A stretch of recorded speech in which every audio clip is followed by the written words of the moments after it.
Al Geiberger is almost 90. How he lives is sad.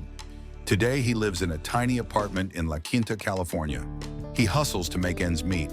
This golf legend sold his most precious items at auction, his trophy from winning the PGA Championship, the clubs he used to make history, even the bucket hat he wore during his greatest moment, all sold to pay the bills.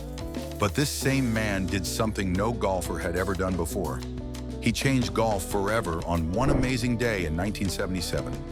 His story is not just about money troubles. It's about a champion who never gave up. Let me tell you about the day that made Al Geiberger famous. It was June 10th, 1977. The Danny Thomas Memphis Classic was happening in Tennessee. The heat was brutal. The temperature was 103 degrees. The golf course was 7,249 yards long. The equipment was basic compared to today. No fancy metal woods, no high-tech golf balls. Just a golfer, his clubs, and pure skill. Al decided to use the same golf ball for all 18 holes. It was a Ben Hogan #1 ball. As he played, something magical happened. He entered what athletes call the zone. Every putt looked like it was going in. He could feel it before the ball even dropped. On his 16th hole, he hit a putt and turned to look at the crowd. He knew it was going in before it hit the cup. His playing partner that day was Dave Stockton. Dave was one of the best putters on tour, but Dave went 5 shots over par while Al was making everything. Al had a smart plan. He didn't count his score during the round. He didn't want to get nervous. When he got to the 18th hole, he needed one more birdie. He had an 8-foot putt. The green was rough Bermuda grass. He hit it hard into the green. The ball dove right into the cup. Al Geiberger had just shot 59. He made 1 eagle and 11 birdies. He was 13 under par. No one had ever broken 60 in a PGA Tour round before. He was the first, but there was no national TV coverage. Some footage was even lost in a fire later. This one round changed Al's life forever. He became known as Mr. 59. Years later, when money got tight, this round saved him. He could get paid to appear at golf events. Al says it himself. Thank goodness for the 59th. Otherwise, nobody would talk to me. But Al's success started long before 1977. He was born in Red Bluff, California.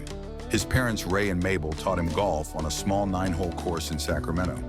His father, Ray, was a gentleman and a good man. This helped shape Al into one of the nicest guys in golf. Al turned pro in 1959 when he was 22. His first major win came in 1966. He won the PGA Championship at Firestone. This should have been the happiest day of his career. But hours later, he got terrible news. Fellow golfers, Tony and Betty Lima, had died in a plane crash. Joy and sadness mixed together. This would happen to Al many times in his life. In 1975, Al won the Tournament Players Championship. The heat was over 100 degrees every day. Al was the only player to break 70 all 4 days. He won by 3 shots. He made $50,000. That was the biggest check of his career at the time. Al made 2 Ryder Cup teams.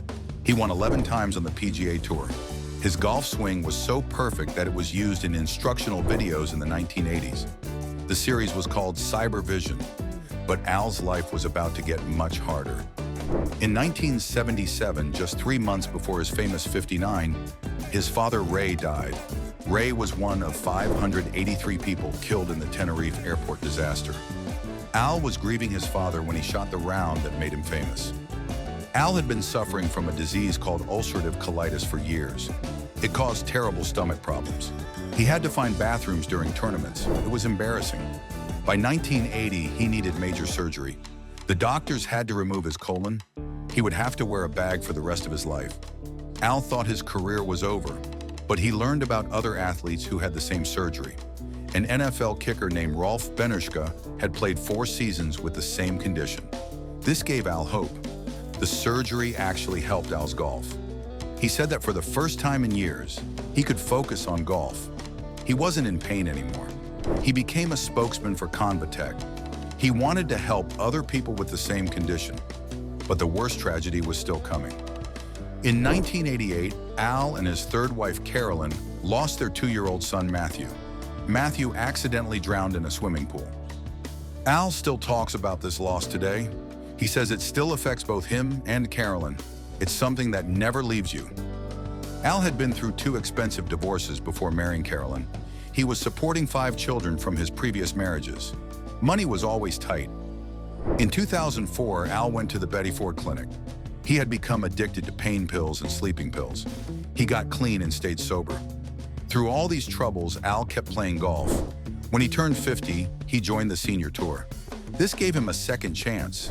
He won 10 tournaments on the senior tour. This helped his money problems. It also gave him purpose again. Al found love and support with his wife, Carolyn. His children also stayed close to him. His son, Brent, became a pro golfer too. Brent won 2 PGA Tour events. His other son, John, coached golf at Pepperdine University. John's team won the NCAA Championship in 1997. But even with his senior tour success, Al's money problems continued. The PGA Tour pension only pays him $128 per month. He calls it a whopping $128 per month. His Champions Tour pension expired when he turned 75. In 2013, Al's name appeared on California's list of top tax delinquents. He owed $219,060. He had to make a tough decision. He would auction off his golf memorabilia. The items were very personal to him, but he needed the money. The auction made almost $130,000. His PGA Championship trophy sold for $54,754. The clubs he used for his 59 sold for $10,832. His putter from that round sold for $8,305.